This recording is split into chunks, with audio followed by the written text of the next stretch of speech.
Welcome in, everyone, to episode 179 of the HurricaneKaz podcast. We're back with the full crew here. I decided to give PP Steve and Twastell another chance, like this. But, me and Kaz are consistent. One more time. Yeah, one more time. Yeah. Welcome back, World Traveler PP Steve. Yeah, look, I had a great month off, not having to hang with you guys, but I realized that I really needed the money. I needed it. That's true. Big money making here. Wait, let me see your phone. What you got? Oh, yeah. You got a new phone? Oh, yeah. We have just upgraded the midship Samsung from the previous A52 to the A55, which I think is like the current year cheaper than flagship model. Wait, why did you get another Android if you had the opportunity to get an iPhone? Hey, Look, listen. I looked at it, but I was like, ooh, it's still a little expensive. Maybe this one's a little bit cheaper.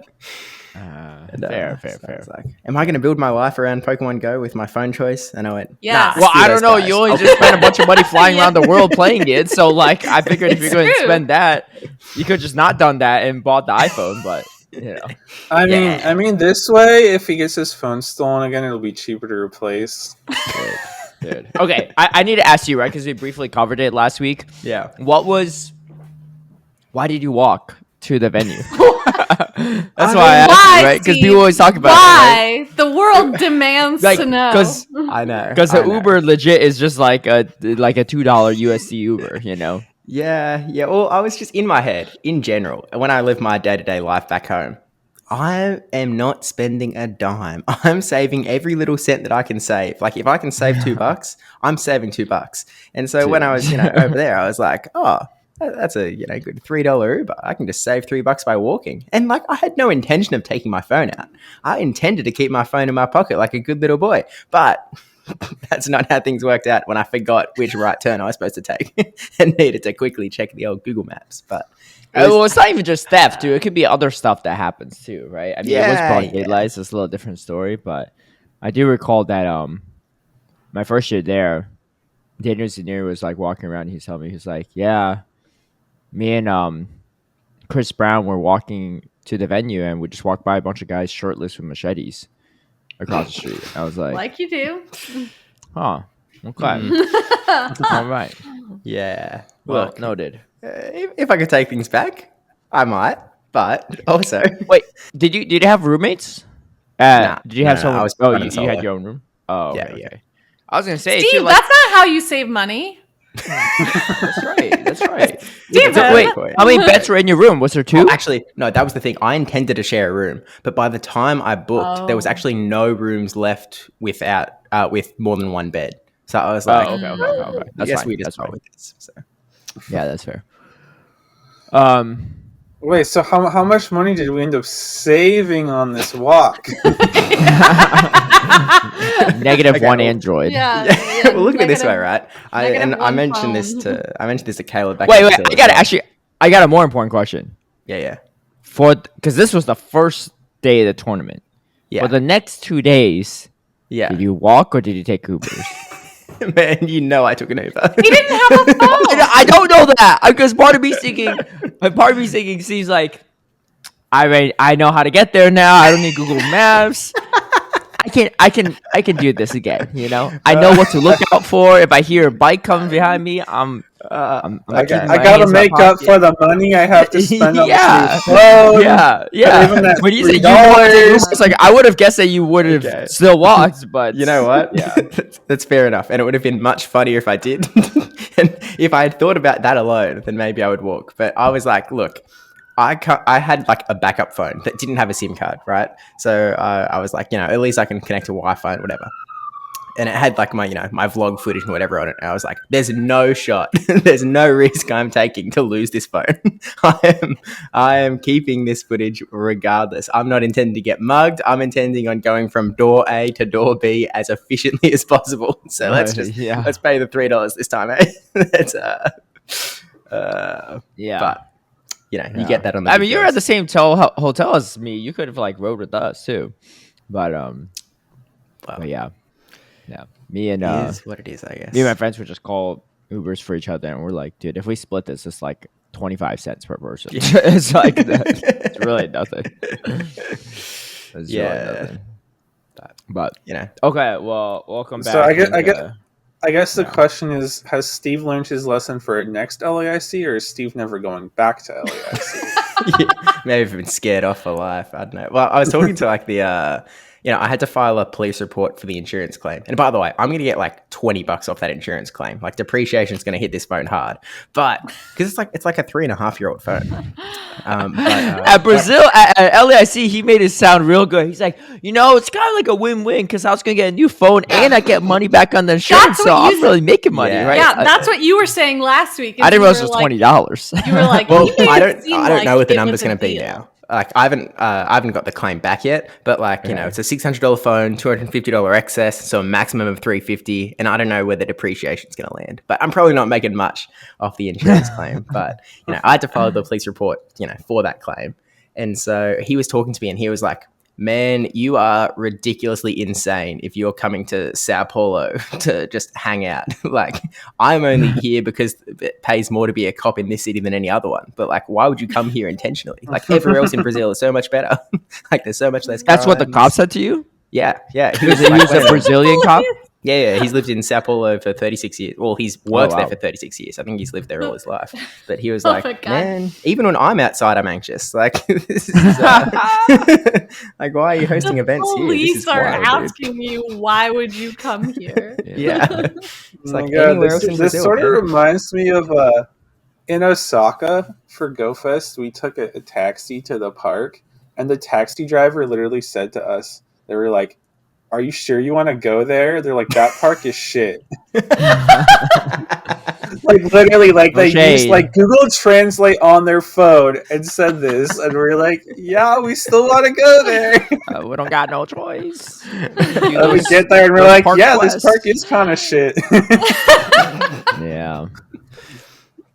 Wow. Oh my gosh. Well, welcome back, and we have a lot to cover, so let's dive into it. I'm sure we'll talk more about Steve's championship series experience when we get to that section as well. But to kick things off, we got GBL update, and it's I forgot the name of it, which is why I wasn't sure what to name this podcast episode because I had to name it something, so I just said dual something because but it's Dual Destiny. Is the name of not only this Go Battle League season, but obviously for their actual in-game season as well for Pokemon Go. And it starts on Tuesday, 1 p.m., December 3rd. I like that they are syncing in now so that it can't possibly be on a weekend of a regional or international Worlds. And 2, it's also... Does this mean that when it starts, everything that's out for the following... So let's say it comes out on Tuesday. That following Saturday is everything eligible? No. So actually, it's literally going to happen this time. So things are going to be released on Tuesday after midnight, and there's going to be 2 tournaments that weekend, which are going to be Perth and Bogota. And so they're going to be in that same halfway meta spot as Utrecht was, where you can use the moves that have been buffed or debuffed, but you can't use any new moves. Well, the good news is it's not a very big update, so unless you're dying to use the Focus Blast or Galaxy or something, you should be all good. But there's a bunch of different things. We'll talk about the schedule first. Start with Great League and then Fantasy Cup Great League. Dude, I'm looking at this. I feel like we haven't had a new unique cup in a while. Am I tripping? These are all repeat cups. Is Color Cup not new? I couldn't remember. I think we had Color Cup before. I'm pretty sure we've had Color Cup. I feel like we have. Steve's like, I made a Researcher YouTube video for that a while ago. I'm literally typing into YouTube like Color Cup PvP Steve. And I'm like, I think we've had it before. We've had it before. Yeah. So I think maybe somebody. I couldn't remember that one, so it must not be a very unique meta.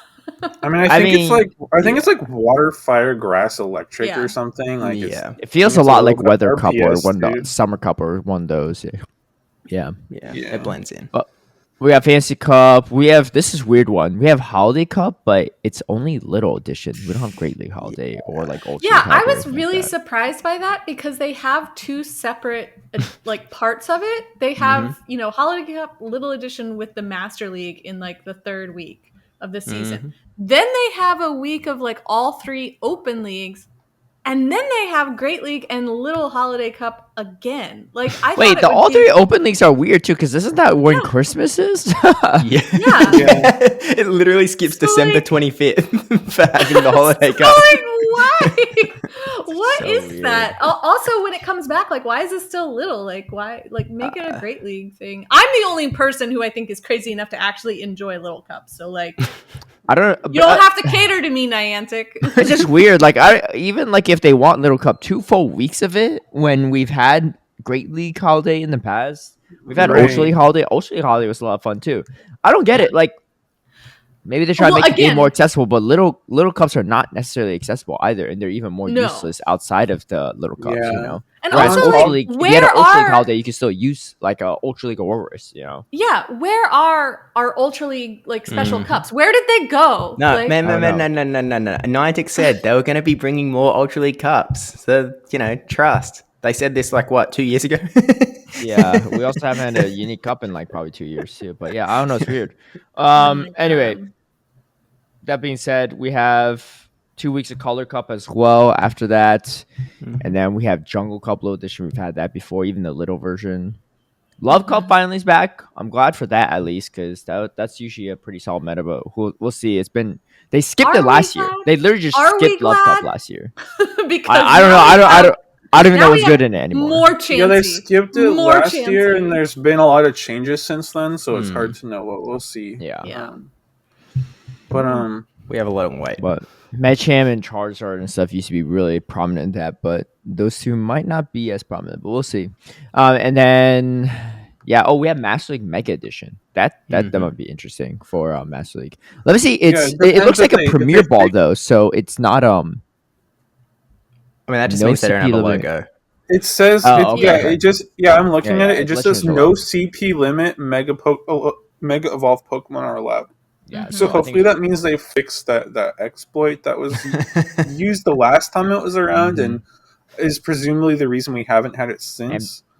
And they haven't fixed it, Niantic. If you're listening, double check to make sure the devs have fixed it, because it's all the way at the end of next season, so there's some time to make the adjustment.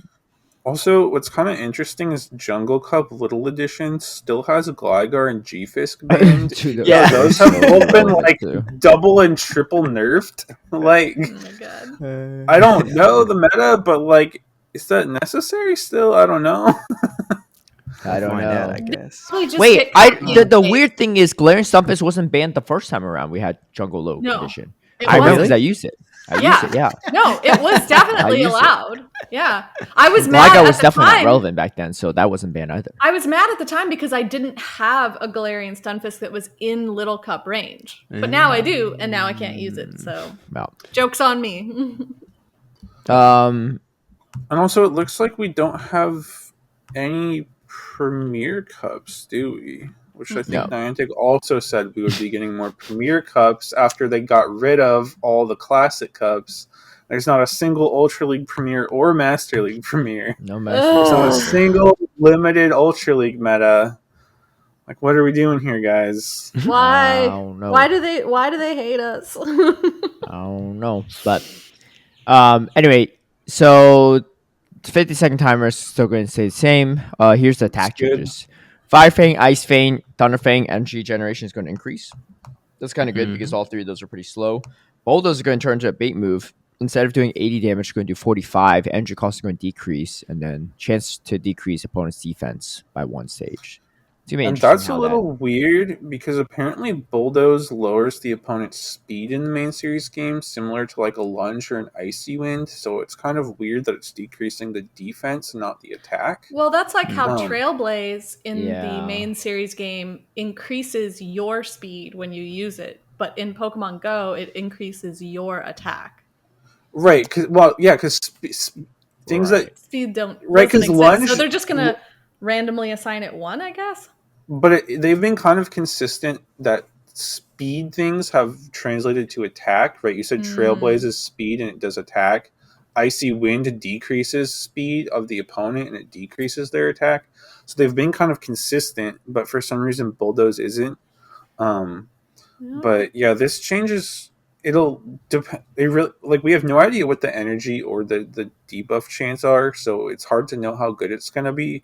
But from people that have looked at it so far, it seems like it's not really buffing much besides Zygarde. So it's like, why are we doing this, guys? Yeah. Well, we don't know what the energy is yet. Like, that Yeah. theoretically they can make it a 20 energy move, and then all of a sudden, Vigoroth is OP. Like, we just don't know where it lands. I mean, then Or Zygarde would be even more OP. Or like, all that's the the thing. Alolan Sandslash suddenly want to run Bulldoze again instead of what do they have now? Drill Run. Yeah. It's kind of, we've talked about it before, but the sort of the frustrating piece of them just not announcing the energy costs when they're changing the energy. Like, they always announce the damage changes, they never announce the energy changes. And it's like, well, like, how useful is this really? I wonder if it's just like a Pokemon company thing, though, that they're not allowed to release. But the rest of the updates are pretty small as well. We got Fire Punch, Ice Punch, Thunder Punch all going up 5 damage. And then Thunder Shock goes up 1 damage.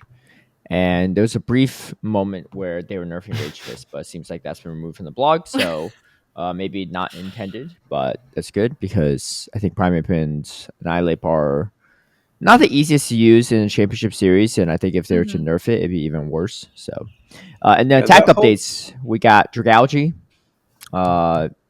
Is going to learn Focus Blast. Bibarel learns Rollouts, Fast Attack Rollout.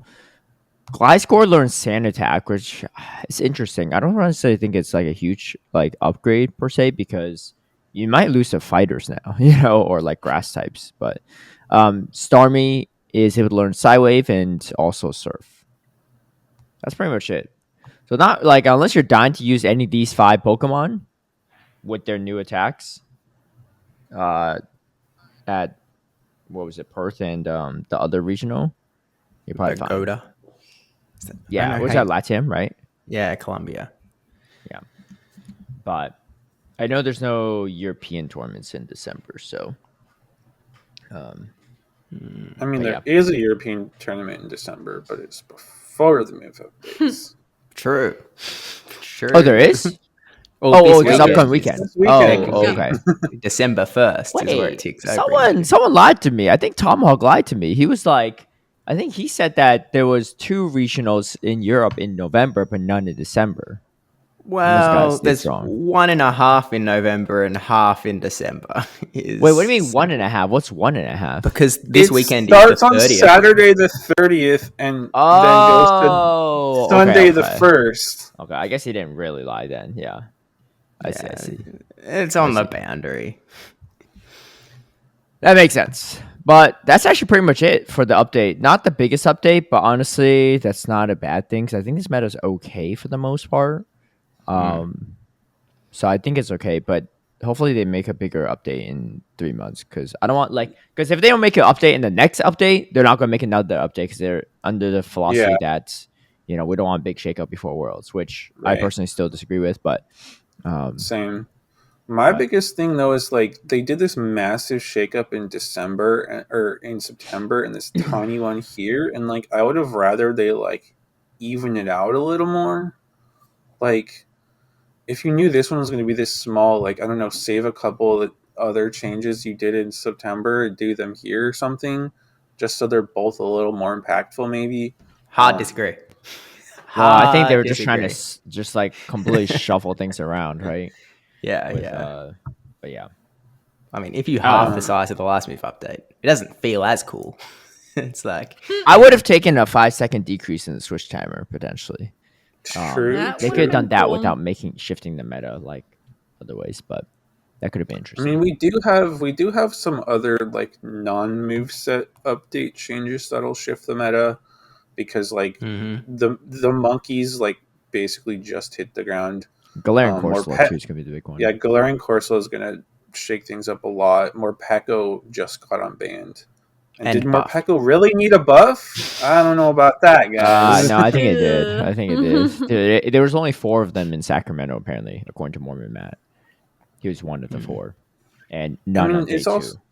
It's actually really hard to use in Show 6. I tried to build a Morpeko team before Sacramento, and it was actually painfully hard to use in Show 6. But also, did we really need to buff Alolan Sand Slashing and Diggersby more? Yeah, Maybe. that's a good question. I don't know. I mean, Diggersby is arguably a little bit hard to use with fighters back in the meta, but the fighters aren't super prominent, and Diggersby is kind of stupid bulky, so it's I don't know. I don't like think it's like a huge problem, but we'll see. We'll see.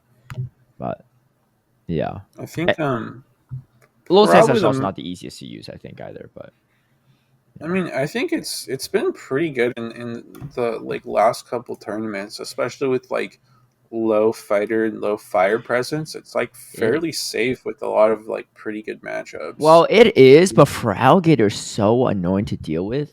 So, like, anytime you bring a Pokemon that's weak to for Alligator in a meta, you always like it's already strong in neutral matchups. It's really strong with the energy advantage. It's even like the fact that you like if it's on a positive matchup, it makes it even harder to play around. At least that was my personal experience, right? When I was struggling to use it, I was like, "Yeah, this is a low stage match looks great," but the moment you get it stuck on the Frogger, you're like, "Dude, I'm probably gonna just straight up lose this game," you know. Um, I don't know. I don't. We'll see. I actually don't think those two are that big of a deal, but I could be mistaken. But the monkeys also have the ice punch as well, so it's something to Yeah. note. But yeah, let's get into the actual update for the Oh. entire season as well, because I did want to mention one more thing from the Go Battle League update is the dates for our Go Battle Week are January 21st. That's a Tuesday through Sunday, January 26th. whole week. So that's Okay. gonna be like almost a whole week of battles. Yeah. Okay. Which I like. Why is it not a full one week? thing I don't Like, know. Right. I don't need that time, Like, right? why Like, I'm does not it- like, oh, I need more Go Battle days. But You do. You 100% do. Those, I was like, can't be I was telling like, me don't how say that in front of Caleb. 1,000 elo behind, and you acting like you don't need more time to do battles. You definitely need to do it, right? You could- no, it was you only could be over in here gold. acting like he's You never could go lost be a in bet Go Battle before. season, Steve, and and Wasn't you it wouldn't have only a like sizable advantage. 700? I think it was only like like 700. Give him I think some it was like credit. 800. Yeah, it's not potentially. 1,000. What was it? Wait, we have it written down. I was at like 22. You were at. Okay, it was literally almost 900. He was at 2215. I was at 3090. I was almost at 3100. He was at 2200. 900 point difference. It's not 1,000. Give my man some credit. Dude, you guys don't. You guys don't even have a 200 point difference as a comparison. So I have 4 times more of an elo difference than the two of you. Caleb over here acting like he's never lost a bet before. Okay, no. See, I know Kaz and Tristan feeling great about themselves, stuff like that, right? Okay, how about this? Why don't we switch the team up for next season, huh? Yeah, who wants me? Hands up. Yeah, why don't we switch it up? It's not like we did it by choice before. No, right? I know, but you two were like, it's not that bad. It's not that bad. I was like, it's not that bad. Let's switch it up. We'll see what happens. We'll see what happens at the end of this season. Yeah. Kaz just kind of deferring a little bit, and Tristan's just dead silent, not even peeping where he's like, they ain't gonna be me. Like, I ain't gonna say nothing. Let's not switch it up. Let's not change the formula here. Let's not recreate the wheel. Yeah. Anyway, so yes. What do you guys think about Bibarel? I think some people are like really excited and think it's gonna be really good. I think it might be not as good as people say, No, but I don't. it think so does. either. It does kind of wall off for Alligator, so it does have that going for it. Oh, that is actually nice. I didn't even think about that. Actually, It's actually real. It's actually pretty good, and it's a really good core breaker. If you look at its matchups into the core meta, it beats a lot of them. I watched Axon's video though, and here's the problem. The problem is that, like, Axon sort of made his video like straight after the the move update was released, and Rage Fist was getting nerfed, and so he sort of did all of this analysis based on the fact that like Ape was going to leave the meta, and so fighters were going to be a little less prevalent, and then Bibarel was going to be pretty free outside of like grass types. Like, as long as you dodge Superior, you're actually looking pretty good. But now that Ape is around as well, it makes it like a little bit harder to use, but like it's still not. It's actually pretty decent, and I would actually expect it to be top cut first regional it lands in. That's actually a good point too, because here's something else that's going to be prominent in the meta: Galarian Corsola, and that thing's going to wall off the ghost damage at the very minimum. Also, on top of that, a lot of people are probably going to bring Diggersby as a counter to Galarian Corsola, and it doesn't like wall off Diggersby by any means, but it has super effective moves for it. At the same time, you also throwing resisted rollouts, so it's like it's gonna be a little awkward though if your water type is throwing resisted rollouts into the ground types. Like, yeah, you have Surf, but like, I imagine matchups into pass, right? Like your matchups into Clodsire and Diggersby and like Kanto Marowak are probably going to be kind of awkward. Just because you're so reliant on the Surf damage to do much of anything. So it'll be interesting to see how that plays out. Yeah, I wouldn't be surprised if it does well, but I mean, let me take a look at the bulk of it, right? Because I think it could also be Shadow too. Yeah, it can be Shadow, and then it's not very bulky. You have the moveset question of it's like not that bulky. It's less bulky than a Alolan Sandslash. Right, you have the moveset question of like Hyper Fang versus Hyper Beam versus Return on the Purified one. I think Hyper Fang is the answer for the record. So it just seems like the most consistent guy. Yeah, Hyper Beam's a little too unreliable in return. You need the purified version for. So I agree.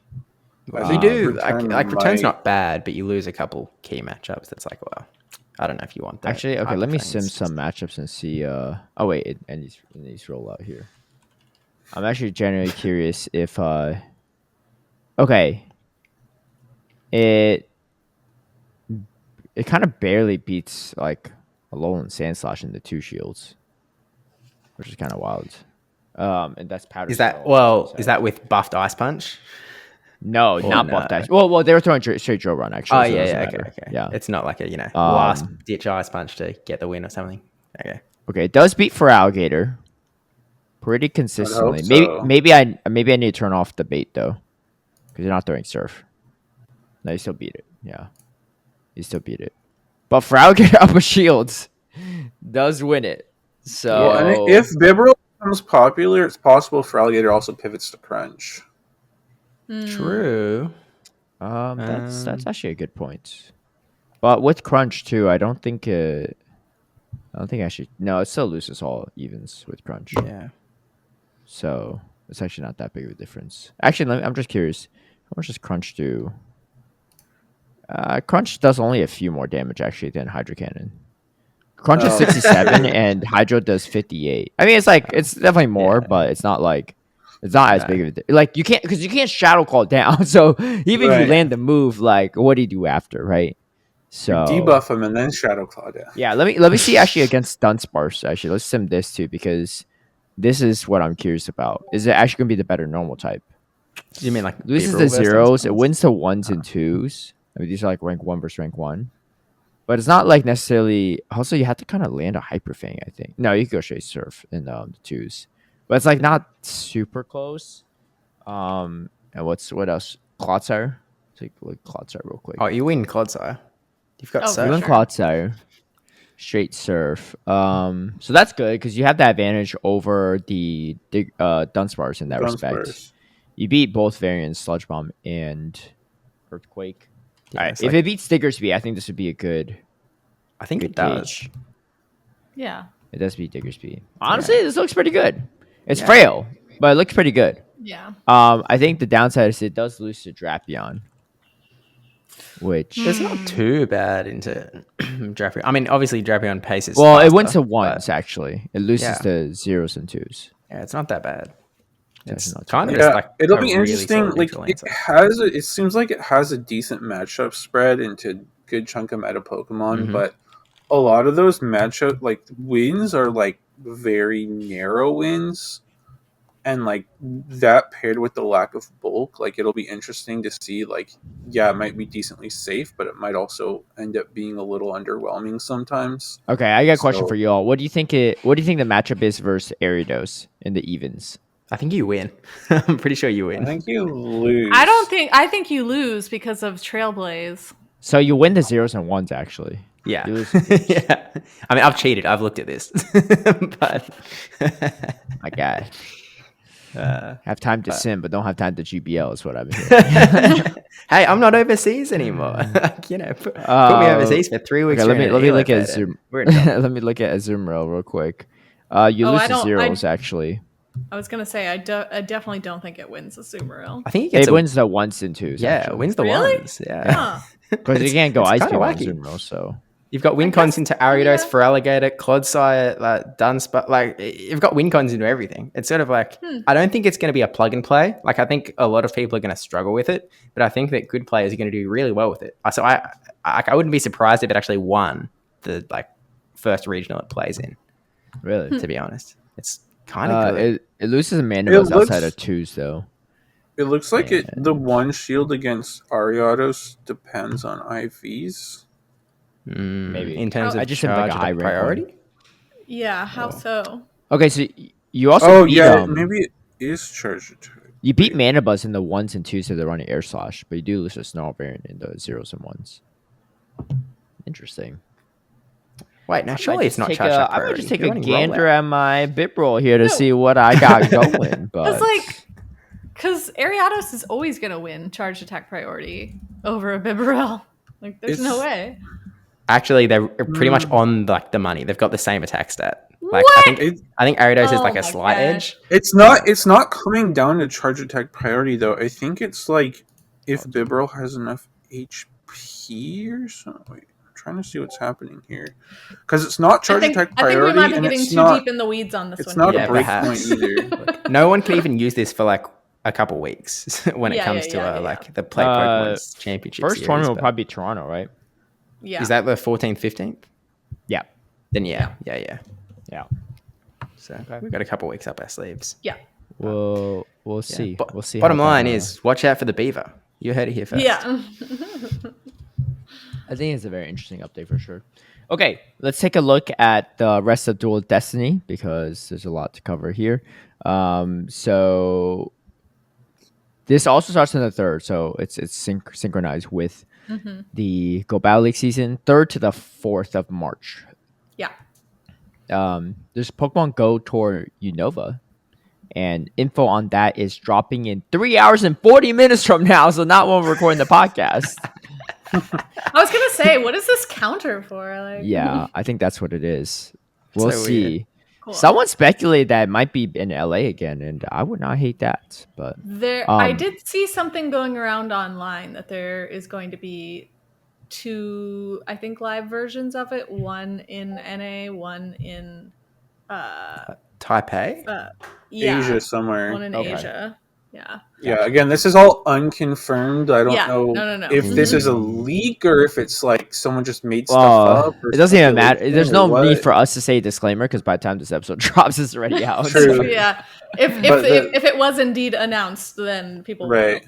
know. The date I did see conflicts with EUIC. It looks like Yes, I did see that also mentioned. if that's the correct date. That's a possibility. The first Go Tour was in Vegas, and that was during OCIC that first year. So right. That's true.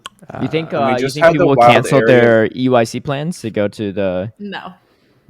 Okay, It here's probably the thing. depends on who. Well, the Okay, fact that okay. the events are in like say it is the US and Asia, right? Yeah. That's no way near Europe. So most Europeans aren't going to make the big trek. Well, not Europeans, but people that were going to. No, plan. but Okay, so people from the Kaz, if you were US. planning on, or Tristan, are you planning on going to EIC potentially? I think you said you were potentially. Maybe. So what if you're it's in the works, and then we found out in 3 hours that the Go Tour's in Seattle? Would you still go? That'd be a tough one. See, that's he's what I'm like, saying. he's like, no. Just because it's Seattle, so Okay, I would what have, if it's like, in no what if tra- it's in LA? If it's in LA, I would probably look at either EUIC or neither, just depending on if I can afford the travel and hotel Yeah, costs yeah. and stuff. Okay. Just because, like, for me, like going to like the in person like Go Fest and Go Tours and stuff, it's fun, but I enjoy going to the Play Pokemon tournaments more. Mhm. So like I would personally prioritize that. Yeah. It's the same reason like last year I didn't go to the LA Go Tour because I wanted to prioritize going to the LA Regional instead, just in terms of like the time and money I had to spend for a trip sort of I deal. don't know. If you didn't go to LA Regional, I would have been okay with that too, personally. But, Okay, anyway, so they have a Dual Destiny special research. They'll talk more about that, I guess, once it comes out. Pokemon debut, we got SJamesP coming out. They really didn't even put the name of the Pokemon here because I don't really know. Yeah, it's just the graphic. Well, right? yeah, they just because there's probably going to be other Pokemon debuting, so it's not like it's just going to be one for the whole season. This is just like the image they decided to go with. I'm It might be curious the to only one see this season. what I they don't know though. what But they do with Sinistea though, because I think there's like 2 forms in the main series game, and like one of them is like really rare. Yeah, it's like literally they're exactly the same in stats or whatever, except for there's like a sticker or something on the bottom. Yeah. a barcode. Yeah, it's supposed to like imitate how China was like porcelain China was like originally marked, you know. So it's supposed to be like one's kind of an antique and one's like, you know, not New. Well, the Pokemon it's how you can universe tell is so apart the legit interesting. or not. Well, from a lore perspective too, right? Okay, the first few Pokemon, they're just like, you know, different creatures that kind of look like some animals, not really. But future generations is just straight up actual objects. Like what if humans didn't invent like China or, you know, dishes and stuff, or like a lawnmower, right? We have a chandelier, an ice cream cone. Yeah, like what?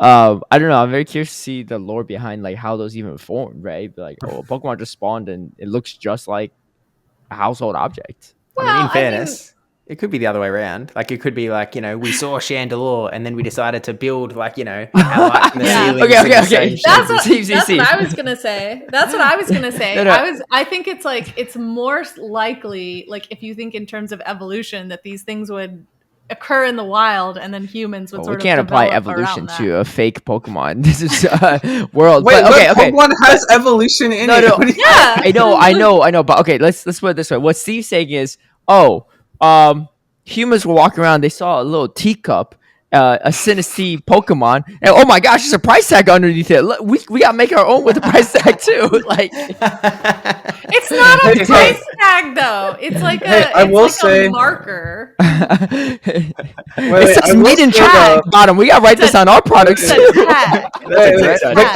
Caleb was saying that Gen 1 was just Pokemon, but we had Voltorb, which looks just like a Pokeball. Yeah. Gen 1. Yeah, but Pokeballs are also part of Pokemon, right? So it's like a little different. Like Pokeballs originating after Pokemon were created, it makes more sense to me, right? Like I can see how they decided to create a Pokeball after they saw the first Voltorb, right? I don't know. Well, I mean, have any of you played the Legends Arceus games? There's just one, right? Yeah.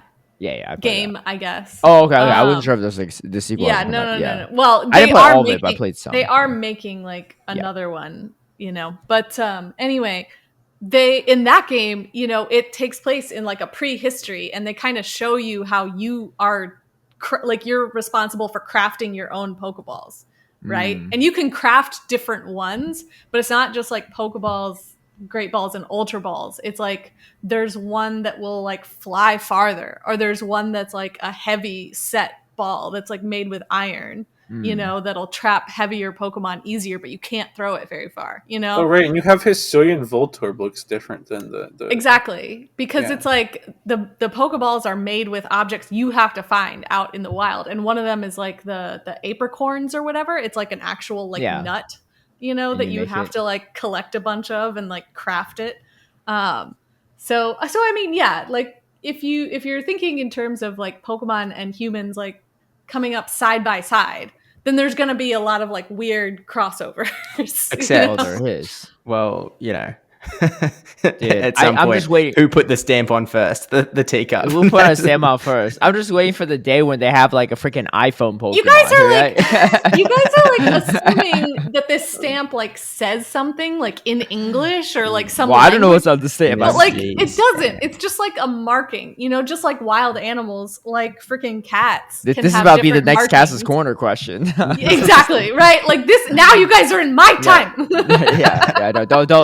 Don't make it a question, because I feel like Steve's already looking up right now. So he's Pokemon that looks like an iPhone. Rotom is like the Pokedex. That's kind of true. It looks like a phone in the Paldea region. Like it looks like a digital smartphone. That don't make you feel any better about my issues with it. But anyway, let's talk about other stuff too. We got Shadow Pokemon debuting. We have Shadow Regirock, Regice, and Registeel will be in 5-star Shadow raids. That's actually nice. But that's not a debut. No, it's not debut. But you know how like they're debuting in Shadow raids. You know how like we've been having like the freaking the legendary beasts, right? Suicune, Raikou, whatever, Entei. Forever. Entei for like that. Yeah, the beasts and the birds have been like around forever. So having the Reggies come in is nice. I'll still never do a Shadow raid, but you won't do a Shadow raid? Why? I'll never do the legendary Shadow raids because you have to be in person and you have to have like a group, and I just like I can't be bothered. but the Reggies are easier to take down in my opinion because they're bulkier and they don't hit as hard. I bet Caleb. Kaz isn't keeping a Shadow anyway. Well, so. I'm just saying, like, I think Registeel is... I have them in my decks. I don't need them. No, but Registeel I think is useful because you could get the XL candies for Ultra League Registeel. That's true. You don't have to purify. You can just transfer. Maybe if there's an event, but I know I'm never just gonna like. I'm not one of those people that's just gonna go out if I see a Shadow raid and like try to get other people to do it with me. You know, I got just you. Not my thing. But Kaz doesn't want to help her locals that give her star pieces. She's not going to help them with the come on, man. Think of Jen. She's not a local anymore. I know. She's in Minnesota. Yeah, but still. Think of your previous locals like Jen. That reminds me, that was not the only pop star form that she had. So I don't know why you only had one. Oh, yeah. Like, I actually have the answer to this because someone asked in my local as well. On the time that we could get Rockstar and Popstar Pikachu, you could actually do snapshots to get extras. So you could get luckily didn't do a single snapshot then. Wow. Yeah, I was like, Jen like messaged it to me. I'm trying to find it now, but she was like, I don't know why Caleb only had one. Wow. Yeah, I was thinking the same thing because I was like, I think I picked Rockstar and I knew I had gotten a couple because I like kept one for myself and I traded one to someone else for a Popstar. Yeah. Well, I definitely took pictures this past weekend, so there was that. Yeah. Max Pokemon debut, we have Gigantamax. Lapras. Sorry, I was just looking at the image because I thought it was a Gigantamax, Machop, and Krabby. I was like, these guys don't look that different. Why the heck did they have Gigantamax for the pre-stage evolution? But it's actually just Dynamax for those two. So that's fine. But there is a Gigantamax Machamp. Not necessarily coming this season, but that is a thing too. So just something to watch out for. I probably wouldn't even grind the Machop very hard because if there's Dynamax or Gigantamax Machamp one, they just do those instead. I mean, it just depends. I don't know the order of things, but like if you want to do the Gigantamax Lapras, you might want Gmax or Dynamax. Just use your Phalanx, bro. Speaking of Gigantamax as well, what the heck is the point of Gigantamax Toxicity? That thing looks really useless. I'm not even talking about Dual Butters this match too, but I'm saying just in general, what do you use it for? I mean, you can use it against this Lapras. Yeah. I guess so. Isn't like Venusaur better? No. Not if it depends on moves. Yeah, not if it has ice type moves. I don't know. That discharge was hitting my Drillbur like crazy too. I was like, what the heck? The wild charge. Wait, you were using Drillbur? No, sorry, Excadrill. No, I evolved both of mine. Yeah, but all three of mine. One of those. No, don't let me into those people, right? I just didn't spend Stardust, but I spent candies. I just spent Stardust though. Yeah. One of my locals at Sacramento, Toasty Paulrig, was using Drillbur though. I was like, what the heck? You better evolve that thing if we're trying to take this down. We still failed it, but anyway, we got community days. They don't have them announced yet, except for December one. That's going to be just like the remix of all the other ones. Mm-hmm. But we do have 3 other ones. A classic in January as well too. They don't have all the community days listed out, I guess. It's only January through February on this, but yeah, they typically that's when the season ends. Announce... What do you mean? December, January, February. Yeah, the season ends on March 4th. My bad. Yeah, January. So I have 3 other people to fact check me. January Community Day is January 5th, and then the Community Day Classic is January 25th. And then February Community Day will be February 9th. But yeah, we don't know what those are. Oh wait, never mind. This is just research. I was gonna say, Pancham spawned in the wild, but that's just research. Hisuian and Avalok though is spawning. Is in the research breakthrough though, which is kind of nice. Yeah, you can go in for Great League. Oof, thank you, Mm. Niantic. Yeah, because I know those are pretty hard to trade for when you were looking for those. But the frustrating thing is that it's one of like 5 or 6 possible encounters, so like you might not even get it. Oh, Skillish, you did. Yeah. Furfru is available as one of the possible encounters for this season, and I feel like I get it every single week for my 7-day breakthrough. Nothing else in that spot. It looks like Galarian Corsola is actually going to continuously be in 7-kilometer eggs, which is kind of nice. Yeah. So, yeah, that is good because I was worried that it was going to be just during this event. Yeah. And then I didn't know how we were going to get it after that, so that helps a little bit with the accessibility. Seasonal bonuses. It's a big one. Or is it? 1 additional free raid pass per day. And extra starters earned from Team Go Rocket Battles and extra starters from Gives. That's it. So no guaranteed XLs from trading, but that's because we had it this season. So that's not a surprise that it's gone. Yeah, we don't. Maybe had an extra. I don't think we've ever really. Yeah, I don't think we've ever really had it back-to-back seasons. So yeah, it makes sense. Yeah, that's only a sometimes treat. So yeah, get all your trades if you're trying to trade anything that you caught like from the Go Wild event. Do all those trades before the season changes over so you can get those XLs and that bonus candy. Yep. That's pretty much it for that. So let's head on to the Gigantamax Lapras because we did mention that briefly. That will happen on Sunday, December 8th, 2 p.m. to 5 p.m. Just one day. Interesting. But honestly, I mean, one day is not ideal, but like I think it's better than having like all day long for like 4 days, like the Gengar one. Yeah, and it looks like it's only a 3-hour window too, which I think Kaz had been advocating for. Yeah, like because I think a shorter period of time is easier to plan for, and I don't know, as much as it might be nice to have like 2 opportunities to do so, like one each day of the weekend, I still think like even having just one dedicated time makes it easier to coordinate for large groups, right? Which is what you need for these gigantic battles. Yeah, I think it's good, but I think the downside is if you're working during that time or busy, then you just can't really do them. Oh yeah, that definitely sucks. That is definitely the downside. But that has always sucked in this game. Like when we had sure. Days, I don't disagree. From 2 to 5. And I will say too, like even if you're working or busy, like for the past like GMAX ones where they were like 2 full days, right?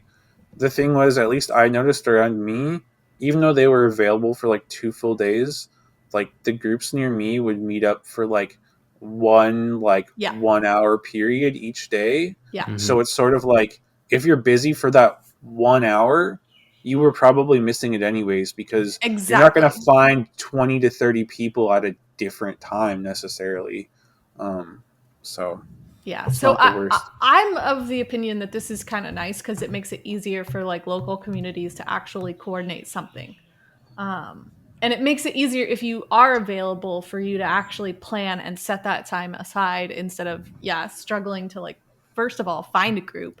And then second of all, like figure out where your community leader is like going to be, you know? Yeah. And I think these Lapras are going to probably be pretty hard because Lapras is, I don't know all the like Gigantamax like mechanics and stuff, but like Lapras in general is a pretty bulky Pokemon. And like it only has like single weaknesses and it's hard to find anything that like does super effective damage and resists all its moves. Yeah, because it's like you could use like I guess Steve's Phalanx or maybe in the champ if we get it in time, but like you're still going to be taking neutral from everything. Or like you could use a Venusaur, but if it has any ice type moves you're just going to get wrecked.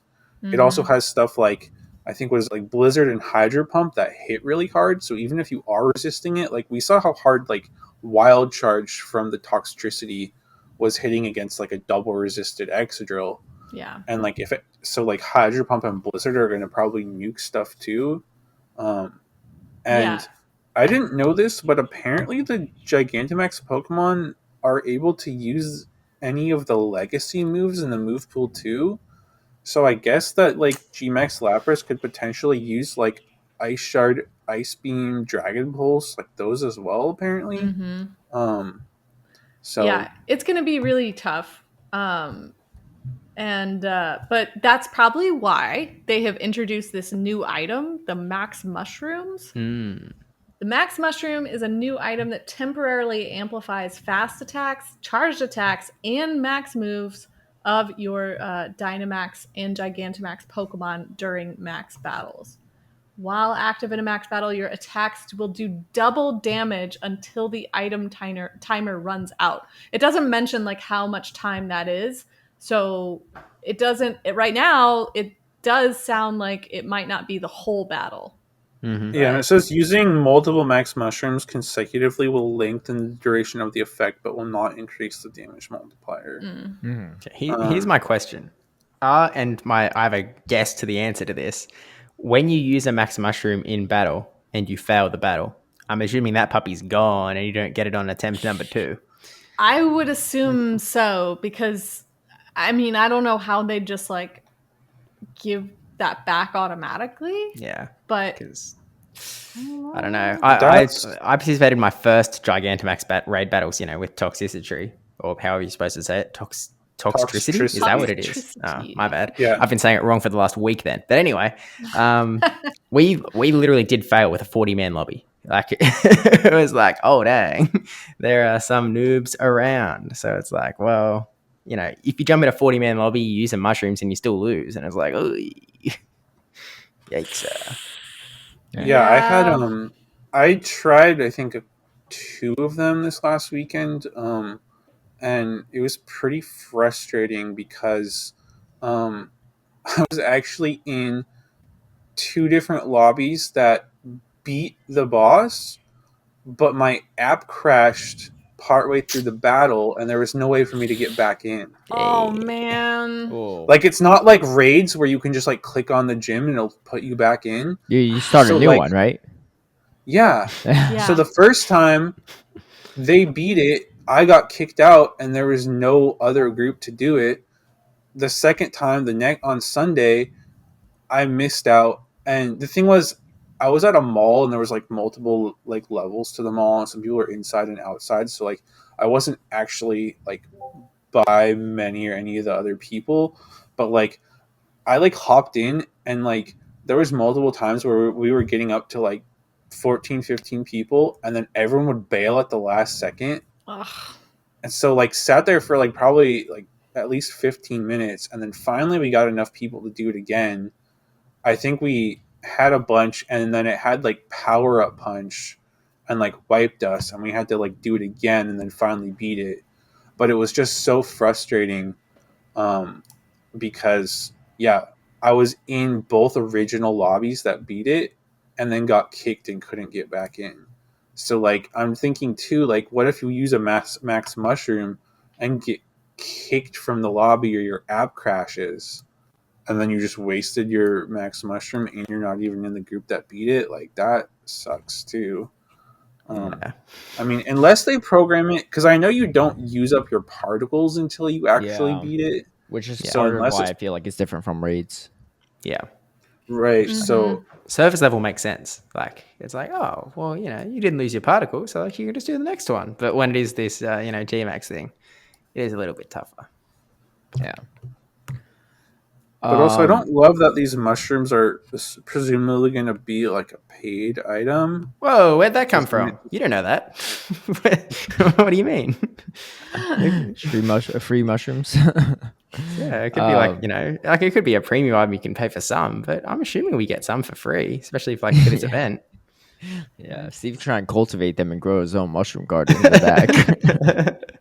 I'm just saying, let's not attack ghosts quite yet. We don't But have there's no an fair. event ticket that gives you a max mushroom. Of course Just one? there is. Just That's one. what it says. Oh dang! Wow. Oh, maybe it's not going to be a ghost soon. And we don't even know, again, we don't even know how long the timer is. Yeah. Oh yeah, so it looks like so the event ticket is USD $5 or equivalent pricing, and you get access to an event exclusive timed research. The timed research rewards 1 max mushroom and 25,000 XP. You also get the following bonuses: 2 times XP from max battles, and it increases your max particle collection limit to 5,600 particles for the day. That is quite a lot and could be helpful, although it is still frustrating, like the limitations on just collecting particles. Yeah, that was the other frustrating. Like, I like that they increased the limit per day during the event this last weekend. But the thing that I found frustrating was you could still only get particles from every stop once. So, like, I was playing in the same general area of this mall, but it was like once I went to each power stop, I couldn't. Like, I wish they had maybe refreshed being able to collect from them each hour or something, because then it meant I had to go outside of my play area to get more particles, sort of a deal. They've actually fixed it for this event. So the problem with that event was that you still got the same amount of max particles from each power spot. And so, you had to spin a few of them to have enough to play. With this Lapras event, they've clearly sort of realized that that's a problem. And I remember reading this on some graphic. I'm not sure where it is in this page, but it said somewhere that like you could collect 800 max particles from each power spot. So like that's enough to do the raid that you're standing in front of. Oh wait, okay. So during the Go Wild event, they actually doubled it. So normally you get 120 from a power stop, and they doubled it to 240, and then like the 300 from walking you could got doubled to 600. So what you're saying is correct. It's saying 8x, so 8 times max particles from power spots, and then they also have increased the collection limit to 1,600, which is nice. Yeah, because that was my other frustration. Was like I couldn't even stock up extra in advance because it was like I did one like Dynamax raid, and then I had to go get, and then there was another like Gmax raid right nearby, but I had used from 1,000 down to 200 particles.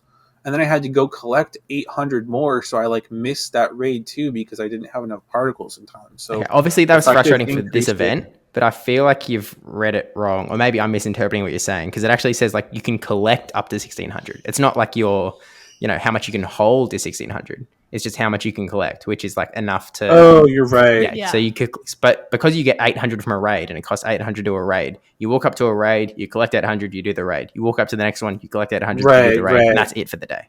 That's you done unless you buy the ticket. Right, I see now. So it's a better system. They've improved it since the I feel like they're continuously tweaking it. Yeah. As each kind of new Gigantamax is introduced. I still don't know what the purpose is for this besides just PvE collection purposes, but yeah, exactly. It's just it's a closed loop, really. It's just you do Gigantamax and Dynamax raids to do more of them. This is missed opportunity. They could have, you know how at the end of the season we have the master like no CP limit megas allowed. What if they made Gigantamax Dynamax allowed too? That could have been interesting. We would have a whole season prep for it, Could have been. I mean, I don't think they're particularly broken, right? Like maybe they're kind of working towards that, by bringing the megas back in, and maybe once we have more Gigantamax Pokemon to work with, they'll be like, there'll be like different moves too in Gigantamax they could throw, right? Like max whatever stuff, and you're like, whoa, what the heck? Yeah, this thing's busted. But that is kind of the problem with using it for PvP is that you don't have multiple attacks. You just have the one. And then your defense is like not even an attack. It's like different. Yeah, so. There's a lot they have to address for that. So maybe it's not the best. But okay. Well, anyway. You can use them in PvP, right? They just act like the regular. No, I know. I mean like a Gigantamax literary version, right, on the screen. Yeah, like a mega. But okay, there's a quick research day as well to Aspiring Dragons research. Nothing to really rave about too much. It's the day before the Lapras on Saturday, 2 p.m. to 5 p.m. as well. Horsey, Trapinch, Swablu, Scrub is a research. There's really nothing. Yeah, the wild Pokemon are nothing really worth it either, but we figure we'll just cover it briefly. You can make the argument that some of these might be PvP relevant, but it's not like this. Is the first time oh my gosh, wait. I've read it. There's Spearow in the wild. That's an Aspiring Dragon. Let's go! Aspiring Dragon. It's aspiring something. It's aspiring something. It's an aspiring bird. What's the date on this? It's the day right before. December 7th. It's the day right before Lapras. Yeah. Well, and half of these featured Pokemon have had community days before. Yeah. I mean, look, it's great if you're There's trying to new catch players. up back into the game, but Yeah. that's definitely like that's like about as throwaway of event as I've seen in a while. But I guess something has to be that. The right? wild encounters aren't the most exciting either. Spearow, Yanma, Carvana, Dwebble, Ducklet, and Binacle. I didn't even read That's them fine. because of that. But yeah, I'm I happy mean, to skip. everything can be shiny, but yeah, I'll probably be skipping this as well. all right, I'm ready to. You know what I'm aspiring to? I'm aspiring to stay in first place for Kaz's Corner. Let's go. I've been Hey, waiting weeks for this. We got one more event to talk about. I do. No. We'll cover that next week. We'll cover that next Okay. week. Yeah. Fine. Yeah, because All right. time. All right. So now that Morpeko is officially unleashed, we have some Morpeko trivia. So, I'm ready. what does Morpeko actually do to generate electric energy? This is a very specific thing that it does. Yeah, I've got an answer. And it again, I'm going to say like it's a specific way that it does this thing, right? It's not like just the Okay. action itself. Okay, because I was definitely Okay. I was going to go to. I know what you were thinking. But there is additional context to it. Wait, say the question again. What specific action does Morpeko take to generate electric energy? All right, I'm ready. Action. I'm ready. I'm not ready. Yeah. Steve's nervous. He's From saying. a specific, I will also add, this happens in a specific body part. Whoa. Okay. Then I've got no clue what's going on anymore. Yeah, I'm ready. I didn't even need the clue. I'm good to go. Can I Google a picture? I wish. What the heck is? I wish. Yeah, I wish. Google a picture. I wish the clue What? did. You didn't give the clue because it feels. Look, you see, I haven't even typed anything since, right? So you know that if I'm right, I was way ahead of the curve. Yeah. Dude, something clicked like a few weeks ago, man. Now And it doesn't, and I'll also add the additional context of it doesn't matter whether it's in hangry mode or regular Okay. mode. Like Yeah. the form that it's in does not matter. Yeah, the body yeah. part doesn't change. Yeah. Like What was the No specific more clues. wording No of the clues question? needed. I think I have an answer, but what was the wording? So, Like, what was the question again? what specific action does Morpeko take to generate electric energy? Okay. Y'all And ready? The context clue was this action happens in a specific body part. Oh my gosh. All right. what? You guys don't sound confident at all. Feathers! Dude, if that thing has feathers too, I don't know what does it. Hey, guess what? In Pokemon Evolution, everything has feathers. Everything might have come from something with feathers too. Yeah, maybe. Yeah. All right. The dinosaurs. I have You an guys answer. ready? We're at that limit, that time limit. Yeah. I have no idea. Caleb. All right, count us Listen. down. I don't love my No. answer. Does everyone have something typed out? Yeah. No, hold on. Tristan's still What the thinking. heck? Like, I think the tough one for this one, and like again, I've got my answer. I'm not happy with it. Is just that like it feels so obvious that you don't have an answer if you don't have an answer. Like it's so hard to guess if you don't have a clue. But I've got some. I gave you all the clues that I possibly Plenty could. of clues, in my opinion. Man, I got We'll something see, wrong. Caleb. Something's We'll wrong. see. I don't know. I feel like I feel don't so think we- locked in. It's crazy. All right. All right, count us down. Okay. 3, 2, 1, send. I realized that I was on the wrong path immediately. As you started counting down, I was like, "Wait, What? it's Wait, hungry." you both It put that? eats, surely. Okay. So Tristan says it uses its cheeks. Steve says friction onto its cheeks. Yeah. And Caleb says digests food and converts it into electric energy. Yeah. And here's the thing. It eats the food that's stored in its cheek pouches. Like Mhm. it has to eat the food that's actually stored inside. So like none of you technically got the full answer, but the combination of all your answers True. is right. Wait. So what's the full answer? The full answer is it eats the food that's stored in its cheek pouches. That's how it generates electric energy. Yes, Yeah. but it's specifically the food that it has stored. So it doesn't just like do it from the action of eating. It like relies on the storage. Mine is like pretty much it though. It's just I didn't. It had the has wrong button. to You didn't digest the specify- food and You convert didn't it. specify the cheeks though. Yeah. Well, I yeah, told I guess- you. Wait, I what think was the I question? actually would've Did you got it. answer the body part? I Yes, said, how I said- does it generate the electric energy? Yes, How and does I it said that it digest? happens in a specific body part, and you just kept yelling. Well, you didn't say clues. you need to list the body part. No, it's the, That's it's the what I chewing. said. It's the chewing, not the digestion. Yeah, it's the chewing of the What food is chewing for? To from its- digest? No. To be fair, I wasn't gonna guess that it was actually in the cheeks too. So I was thinking stomach anyway. So I get it. It relies on the food that it has previously stored. So it's not the okay, act of okay. eating; it's Fair the enough. act of using food that has been stored in its cheek pouches and like eating I that. see. Can I be Well, honest? I was because I was just like hangry mode, it throws dark moves, and full belly mode, it throws electric moves. So my guess is it uses electric energy from its belly until like. Yeah. See, from I the was food gonna source. guess something about Until eating, but he's then you were hungry. like, it doesn't matter what form it's in. So I was like, Well, yeah, because if it's in dark form, he can eat and generate electric energy, but there's no food, right? So that's why he's hangry and throwing dark ore wheel. Yeah. That's my If thought. you gave me another 10 seconds, and like I could have given myself another 10 seconds, right? But if you had You another could 10 have! seconds from when you counted down, I only clicked in when you started counting 3, 2, 1. I went, oh, wait, hangry. It's totally about eating. I was like, oh. Yeah. Oh yeah, that's Yeah. the first thing I thought of.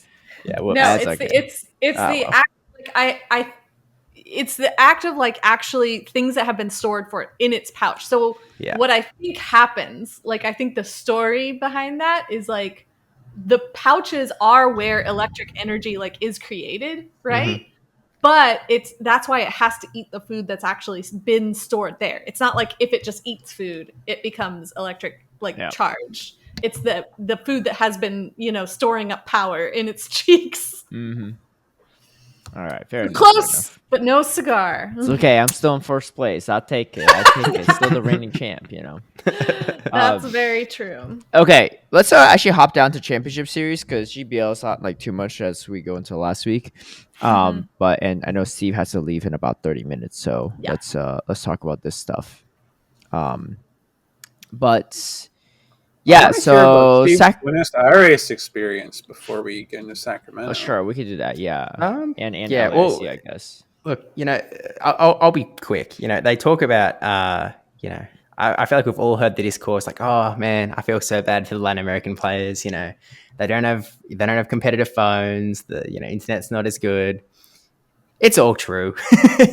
it's all like we Honestly, rock up. If I used my own phone, I would have been better at LAC. Better off. Yeah. So I actually don't even think that's that big of a deal. but- Really? I mean, was your like connection better when you were using it in like the It's side events. Yeah, Oh. it was great. I didn't really like it at all. The first day was literally Interesting. unplayable. It's actually unplayable for me. It was that bad. Yeah, Well, I think I you're rematched probably as okay. many games as I played. You know what? It probably does depend on the venue though, because in the venue for Buenos Aires, what ended up happening was that they were like asking everyone like, "Hey, can you use data if you can? Like, can you just like do a test battle on No, your data?" I would definitely go on. Yeah, I definitely wouldn't go on Wi-Fi. What's worse? It was terrible. The data was so bad for me and a few other guys as well. So it was like some of us just had to be on the Wi-Fi. And to I be think it honest, depends on your service provider too, right? So, it does. But like when there were only a few of us on the Wi-Fi, it was golden. But like as the day went on and there were more and more disputes and like, clearly the data connection wasn't great for everyone else, more and more people were getting onto the Wi-Fi and then the Wi-Fi just tanked.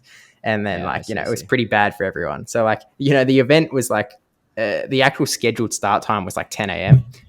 Latin America, it started at like 10:40 because like I did not rock up to a single thing. And, there's the slang again that started on time. And so what's rock up mean again? it means like show up, like, arrive, which I really I honestly thought it was a typo and you meant to say walk. Yeah, that's great. Like maybe you're using voice to text or something. It's kind of crazy. that Voice there's to so text for many things YouTube that- comments. I'm that busy, man. I got places to be. He's not willing to take his phone now anymore, so he's just going to hold it. Briefly. I just yelled to my pocket. Yeah. But like, it started at like 10:40 a.m. and the tournament was still running past 10 p.m. It was like, Oh my whoa. goodness! Wait, was it Swiss? It was double elim, like same structure. It's But one day. One day event. But it was one day though. I think like was that part more. Of the thing. If you can do it, I like that more because like I hate that 2-day thing where you're like you have time to prep for your opponent's team. Like just go straight into it, you know. Yeah. Well, here's the thing that's kind of a wacko is the way they ran it was they had a pod A, pod B, right? You know, split down the middle, and they ran pod A all the way till the end, till they had like, you know, winners final, losers final, and then they stopped, and then they ran pod B all the way to the losers final, winner final, loser final. And so like the pod A guys, they, you know, battled for a few hours and then they waited until like, I don't know, 7:30 p.m. or something to like, you know, pick up their last couple of battles. Whereas the other guys, they, you know, had to wait till like 1 p.m., 2 p.m. to, I think like 2 p.m. to start battling. And like at this point, there were like two people sitting across from each other doing like their last battle of pod A, and they just wouldn't start pod B. It's like, oh, all right. That doesn't make sense, but it is what it is. But like, there was so much lag as well. No, they had tables. Like there was so much room, but they were just like, we are finishing pod A before we start pod B. Like we locked into this is what we're doing. It was also monkey combo, but because if they'd run it more, like I know a lot of the like NA and EU regionals, like they like sort of, it's like they do like the first round of pod A and then the first round of pod B and then obviously the other pods and then they do like round 2, etc. So it's like cycled through. Yeah. And that usually gets it through more efficiently because once you get to a certain point too, once like enough people are knocked out, like you can have like, I don't know, like losers round 5 or something for both pods happening at the same time. Yeah, that's right. Like run through quicker and then you don't have people waiting for hours and hours for their opponent to get through.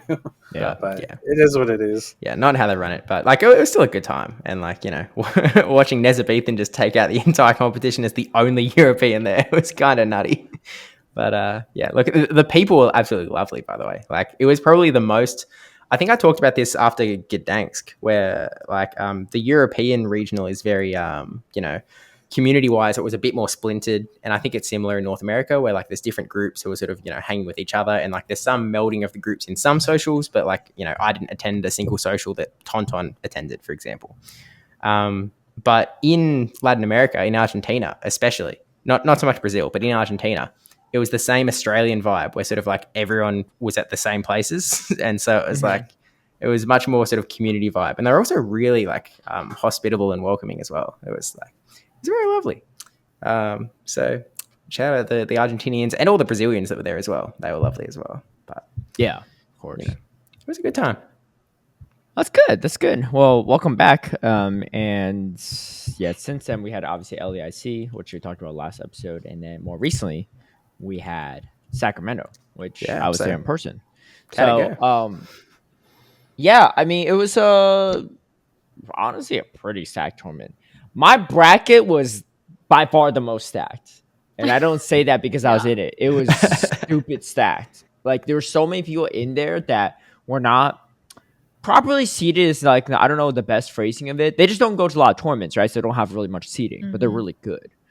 And I also had 2 butters in my bracket, and we saw that match on stream if you saw it. Dude, this guy's team was so bad. It was so bad. Toxtricity, Shadow Driftblim, which is like fine. Non-Shadow Wall Rain. I don't even remember the rest of the team. Araquanid, I think. Like it was just he was just telling me, he's like, I was just trying to have fun, you know. I was like, is it fun to bring a Toxtricity into a Clotsire down shields? Like what do you like?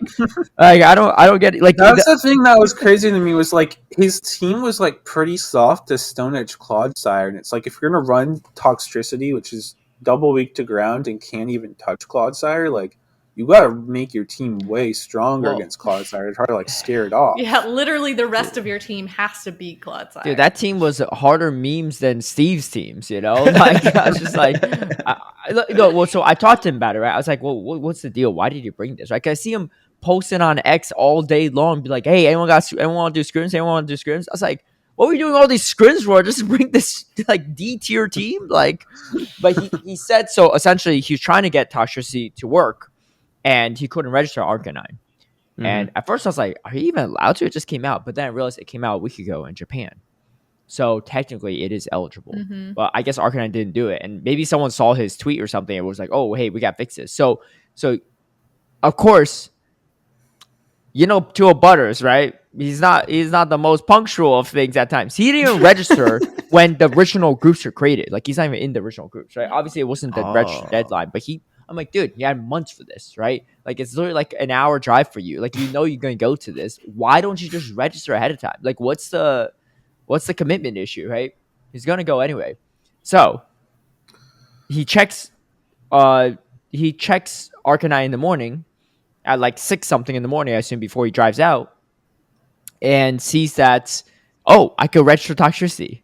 Well, guess what? He was supposed to have a Clodsire there originally, right? That was his original team. So he wanted to run Toxtricity, but once he couldn't, the night before, he decided to run Clodsire there. Okay, fair enough. I mean, still doesn't make him that strong to opposing Clodsire, but it's better than Toxtricity. But then when he realized he could register Toxtricity, he registers Toxtricity over the Clodsire. However, my guess is he looked at this at probably like 6:29 a.m. or something, and it was teams are due at 6:30 a.m. He didn't have time to switch any of his other Pokemon. So he had a bunch of random other terrible Pokemon that was supposed to pair with Clodsire. And instead of that, he just took out the only good Pokemon on his team and threw in a worse Pokemon than all the other ones. Yeah, that makes a bit more sense. I mean, I guess it makes sense, but yeah. He made a choice to use a fun Pokemon that he wanted to use. I mean, he was 02 Butters on stream. He was 02. He was like 04 Butters off stream too when it came to like using Toxtricity. So he told me after he won his first match in the losers, and I was like, oh, how'd it go? He's like, well, I won my first game without using Toxtricity, so I decided to bring it. I was like, I get at least one win with Toxtricity, right?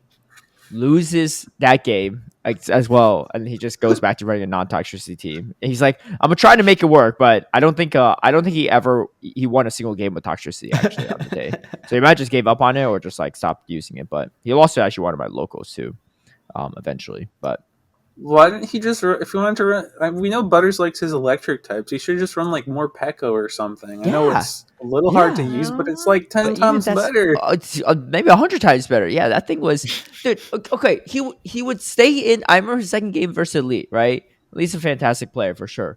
He stays in Walray in the 2 shields into Ariados. They both go down both shields, right? He's about to get hit by a move, and he just swaps in Toxtricity. Why did you double shield just to give up switch advantage?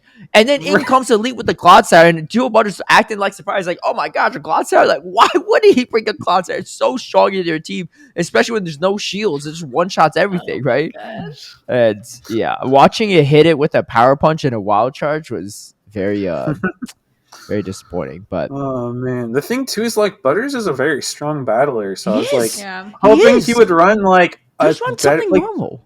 It's Butters. Just so prove like to the world that you're actually good at this game, because I know he is, right? Why did you handicap yourself with 6 bad Pokemon, right? Well, the thing too is like, oh my God. I know Butters likes his spice Pokemon, but like if you watch him like when he like GBLs and stuff, he usually runs like maybe like 1 spice Pokemon, and like 2 meta Pokemon, and he makes it work.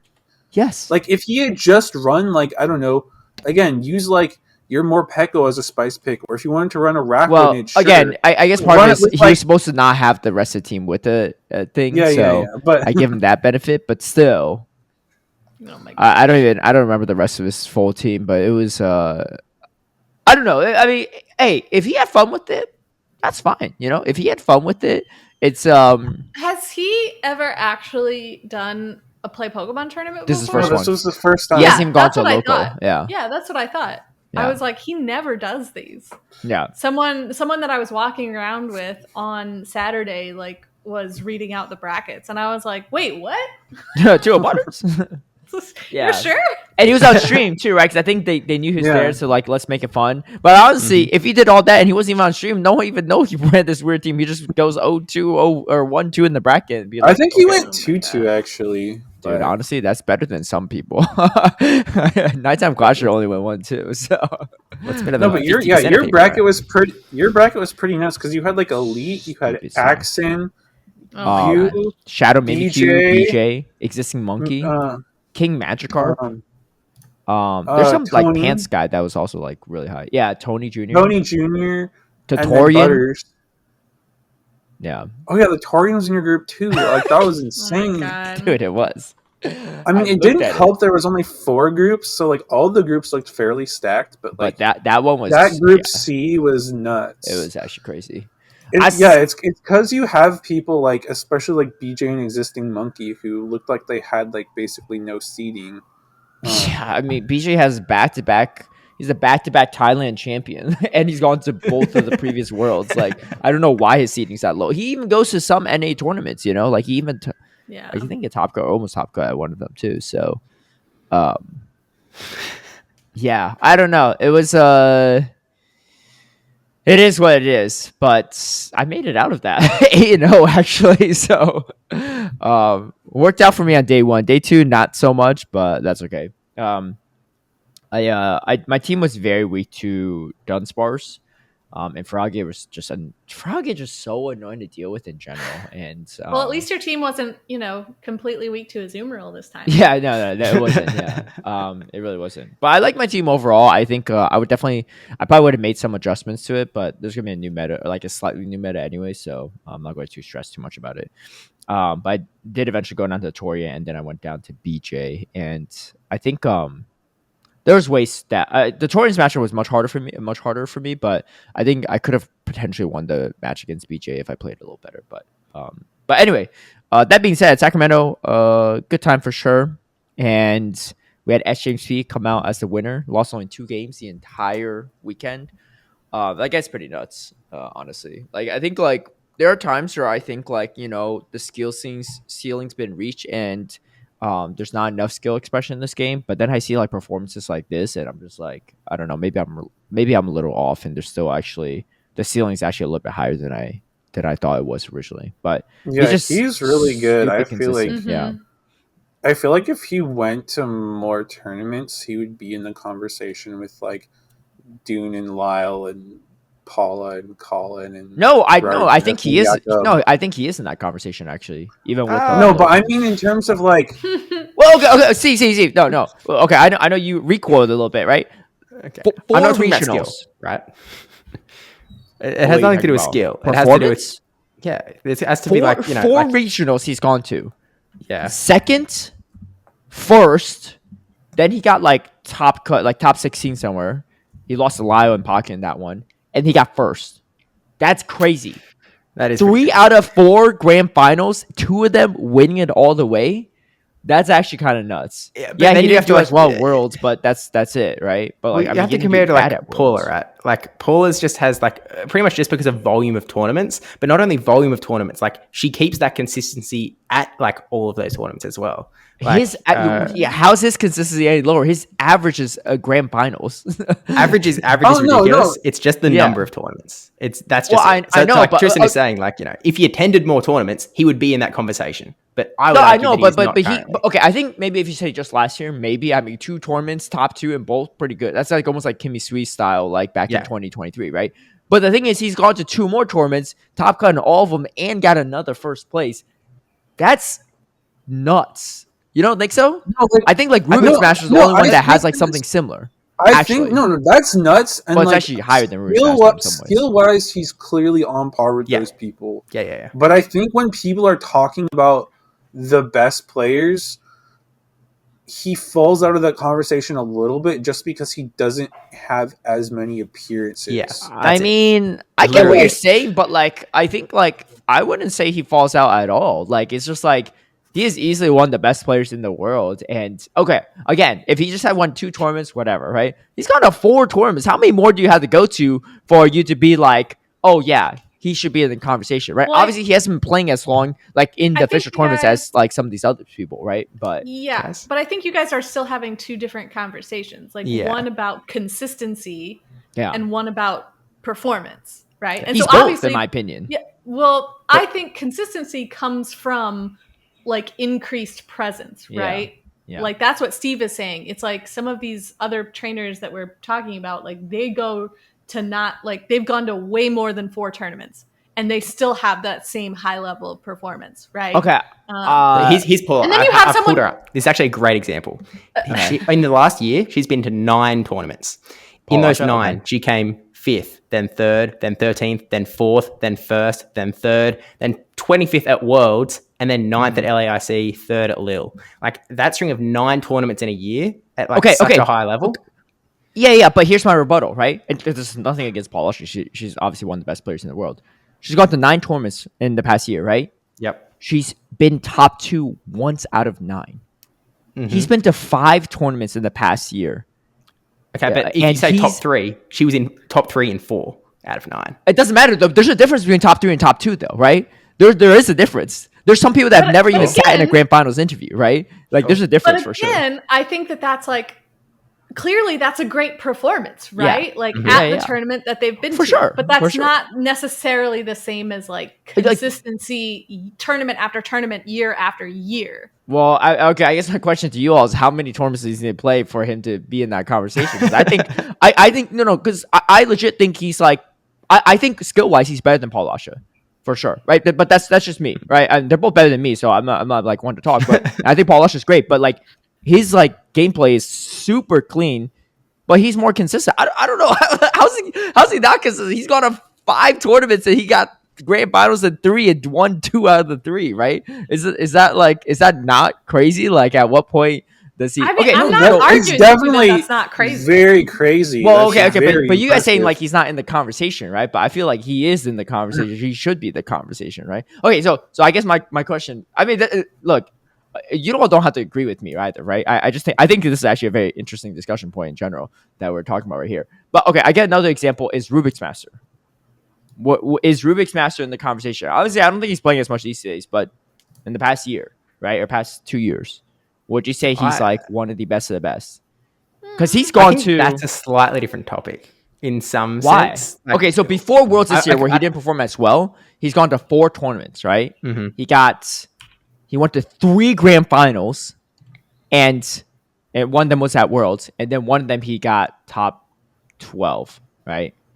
Lost me actually, but he got top 12, right? Which is similar to what SJ did at Louisville. But the difference is, Rubik's Master made 3 grand finals, and he got second in all 3. James went to 3 grand finals, and he got second in 2. He got first in 2 of the 3, right? Obviously, I'm not saying second at Worlds is no like step up. I think it absolutely is, right? But I'm just saying as another example, someone that hasn't gone to a lot of tournaments. I've always said that I think Rubik's Master is one of the best players in the world as well, right? He has gone to a lot of tournaments, but dude, you know how hard it is to make grand finals in 3 out of your 4 tournaments? That's insane. I thought I was on a good streak early on, and even I didn't have that consistency. I actually did in my first 4 regionals, but after that it's kind of dropped off. But still. Oh, don't tell SJ. Right, exactly. It's dropped off.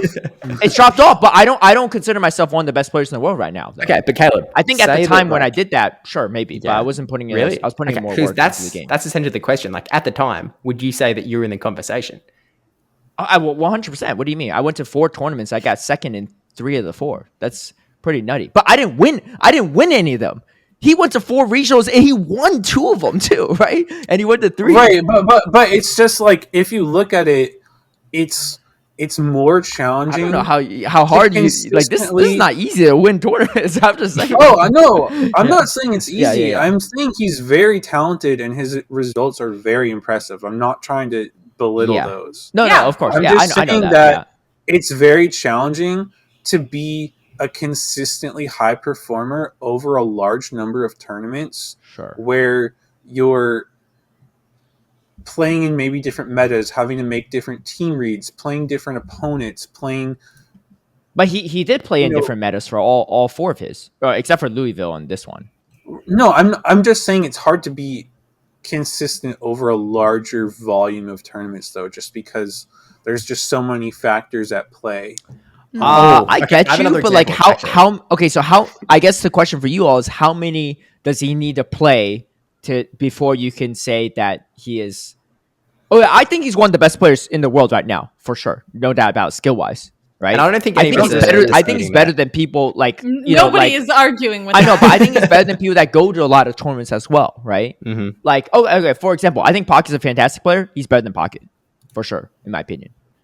He's better than Lee, right? Like in my opinion, like I like yes, the skill difference might not be super big, but it is there, right?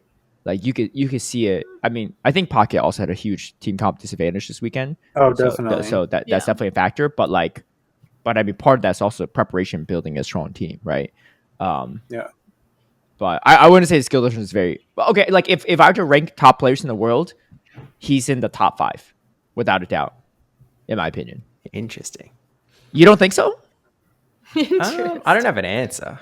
I guess like I thought he He's could have up easily there. won Worlds last year. I mean, I didn't see his team and see him on stream, but like I think he has the skill sets to like he's one of the people that could pull off winning Worlds. You know, whereas like there's plenty of people that go to Worlds that are like great battlers, and I know like there's almost no shot they win Worlds. You know, even if they get on a really lucky run. But I don't know. Anyway, that's my thing. It's hard for me to say top 5 just because there's some very good battlers at the top. Yeah. But I would say top 10 for sure. I mean, yeah, but that's a little bit easier. Top 5 is where you have to really. How about this? I gotta. Let's do a little homework assignment for you all. For next week's episode, we each bring our list of top 5 players currently, not all time, right? Currently. okay. As in, like, if they were to play a tournament today. Yeah. Yeah. Okay. If they were to play a tournament today, these are the 5 that we think would win. Yeah. That's what you're saying? If the world was happening right now. I mean, we don't have to go in like a very specific scenario. I'm just saying, like, skill wise, they are the top 5, right, players in the world.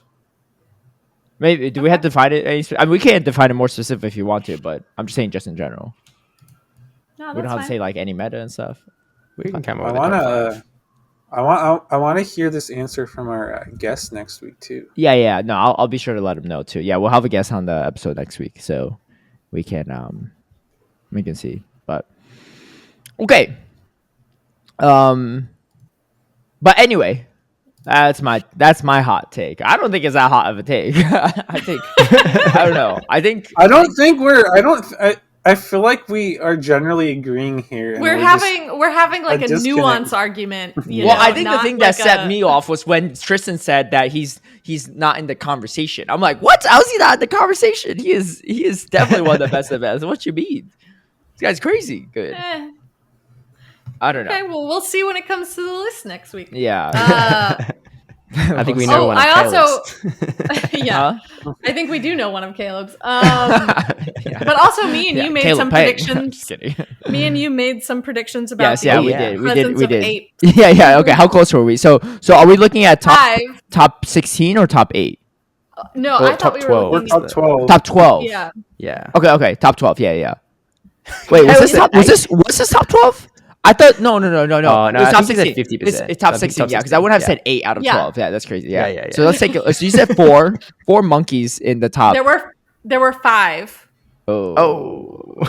I mean, I did myself a disservice by not even bringing it. But I mean, I was going to, and then after a while, I was just like, this is actually kind of hard to. There were 2 primates and 3 annihilates. This is why I'm glad they didn't actually end up nerfing Rage Fist, because like it's not broken, you know, like it's the move not is really good for something- sure, but the Pokemon Yeah. they're on is balanced enough that I don't think it's actually too bad for us. Yeah, I think when it like first got announced, it seemed like it was going to be a little more OP. It's definitely still a good move, but I do think they're balanced.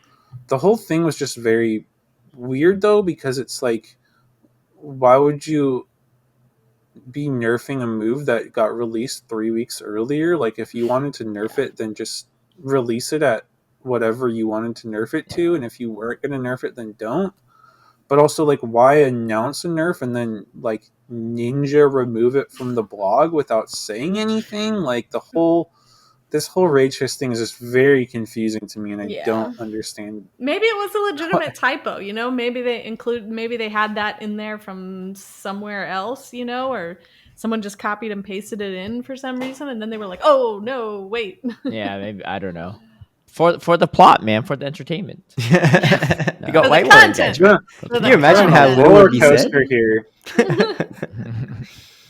I don't know, but anyway, I think they made the right decision for sure. Overall, though, if you look at the teams, Cantor Marowak is kind of back. Top 3 all had Cantor Marowak on their team. Hey, shout out to Pocket for running an Araquanid with Water Pulse to number 2. Yeah, I don't know if that Raccoon helped him too much. Like, yes, it's great into for Alligator, but like, it actually looked pretty hard to use at times. I know him and Nighttime ran the same exact team, and Nighttime did not perform nearly as well. But he also didn't really have an answer to Shadow Sableye, so it's not really, it's kind of a tough situation there. But yeah, really good performance throughout. Dude, the jump off is wild to me. Like, jump off, in my opinion, doesn't look that good, but Yeah. SJ brought it, Marto brought it, and it's like back-to-back tournaments won with it. Like, I'm looking at it, I'm like, how do you play this thing, right? It's aerial, so it's not even acrobatic. So like even the matchup versus like Ariados is kind of weird in my opinion, Yeah, the thing that I don't love about Jump Off is it's double weak to the ice beams from Azumarill and for Alligator, and like you're supposed to be the grass type that beats the waters, and like that gets a little dicey. Well, to be honest, a lot of grass types don't beat for Alligator, especially if for Alligator's up energy. But but it's not really even much of a for Alligator counter, to be honest. But I know that like with Marto's team at least, it made sense because he was kind of weak to Superior, so like he needed a grass, and his team like needed a grass, and it also needed something that could beat Superior. So like it might have just been like a roll compression thing.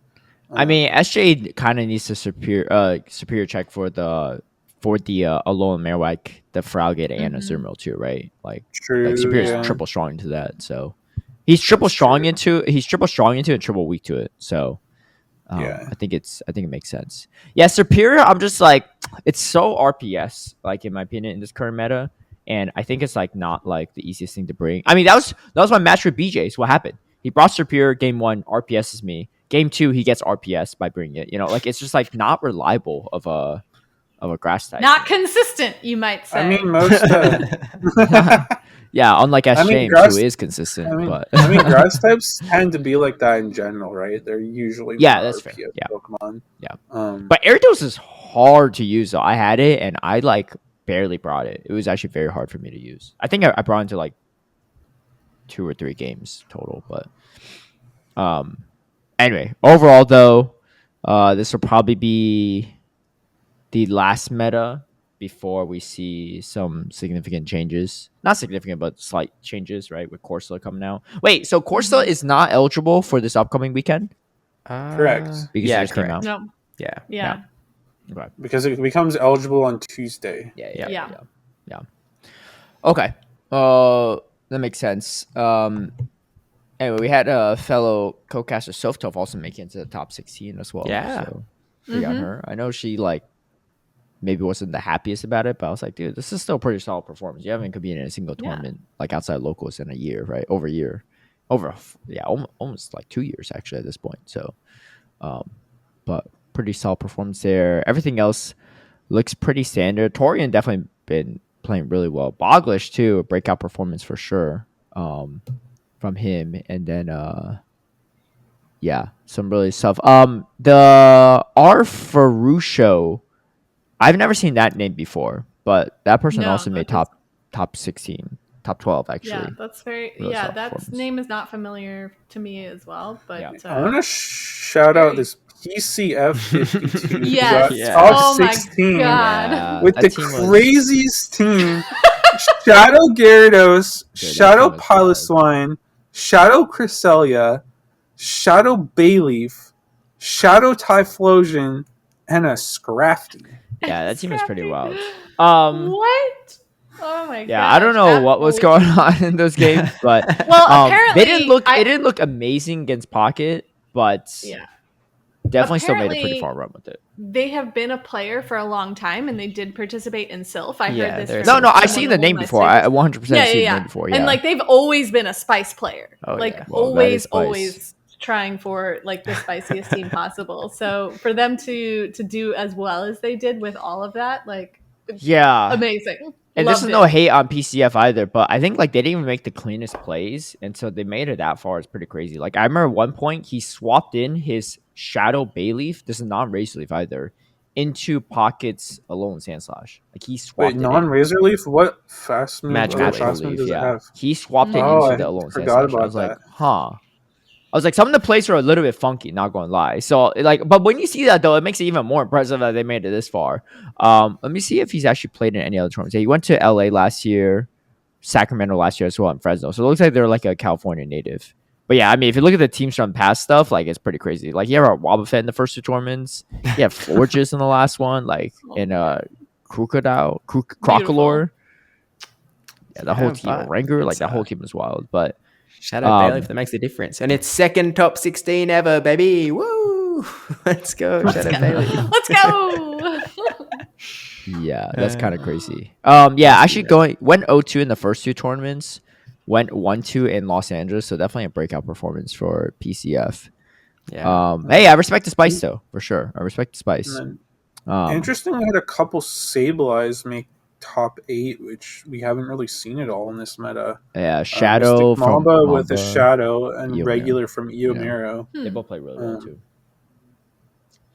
But yeah, overall, great tournament for sure, and congrats to SJames for the win. Pocket for the 2nd place finish, Torian for the 3rd. That's also Torian's highest finish outside of that Puerto Rico tournament he went to. Not to take anything away from that, but there's like 5 people at that one, right? So it's a little bit different than regional. But he never got a medal at that one. He was like, I remember him telling me this weekend, he's like, yeah, I just really want a medal, and hey, he got his medal. He almost made it into the grand finals too. He had a good run at LAIC as well. He's been on a tear. Yeah. But no, really strong performance from the Torian. And yeah, that's pretty much Sacramento. Well, I look forward to hearing your top 5 players list next week. Current, by the way, right? Not previous. So we'll see how that goes. But I think we're just going to wrap it up here because I know Steve has to go soon, and we can just cover the comments for next week. Any final words from you 3 before we end the episode? My final words are: you guys better get working on these costumes. Yeah, it's happening next week. I have been promising people costumes for a long time, and everyone is excited to see them. Yeah, that's how we keep them coming back, Kaz. Wait, why does a guest preclude us? Yeah, from costumes? We had to eat beans when Butters was on with us. Yeah. So, like, why don't you guys have to wear costumes because next Butters week? is the toxicity guy. You know, he's like a reoccurring guest. That's like a whole different story. We have a prestigious guest coming up next episode. You know, we had. Also, I don't think Steve can't even make that next episode, so that doesn't help. Yeah, I might not be around. So I did ask to push it back from this week to next week, but I might not be around next week. So wait, he has to push it back. Oh, it doesn't even matter because the costume. Yeah, exactly. Yeah. So deeply suspicious. These costumes better be exquisite if you have 2 more weeks. All right, we need to discuss how we're going to do GBL next season too, because I might have to go. Might have to break it down into a solo venture at this point. No. How about everyone pairs up? This teamwork thing ain't making no dream work. You know, let's put it that way. So how about we all take Caleb? What? Combined Elo? You could do average Elo. I'm down with that. Actually, we could do something interesting like that. I think we could do an average Elo plus like a certain amount of Elo. Interesting. We'll think about it. We gotta keep discussing. Hey, if I'm the only winner of a season, that's fine with me too. You know, we can make that work. See, Kaz and Tristan haven't experienced the woes of having Steve bring it down. So once they do it, they're never gonna do it again. Listen, we won the first one either. Yeah, I was gonna say you guys won the first one, yeah, so like I was above 2,500. You need to chill. You need to chill out. I mean, because on the backs of my Elo, no. I think he still had the lowest Elo out of the 4 of us in the first time around. I don't know about that. I think me and Steve are actually pretty close. We're actually very close. It was super close if I recall. But yeah, we'll see how this goes. Yeah. Anyway, we'll see how that goes. You don't want to buddy up with me. What the heck, guys? I never said I didn't. Dude, I know Never those, said that. those little those guys on the bikes in Brazil definitely want to buddy up with your phone.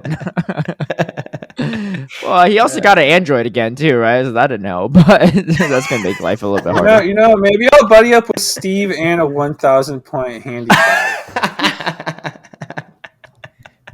Yeah, you To think be honest, you think that's gonna be the advantage, but I don't know. Yeah, there's actually some merit to that, but we'll see. Anyway, that being said, get to hatching on your Galarian Corsola, and we'll catch you on next week with our special guest. Let us know who you think the guest is down below. Could be an interesting one. All right. Until then, have a good one. Peace out. Bye.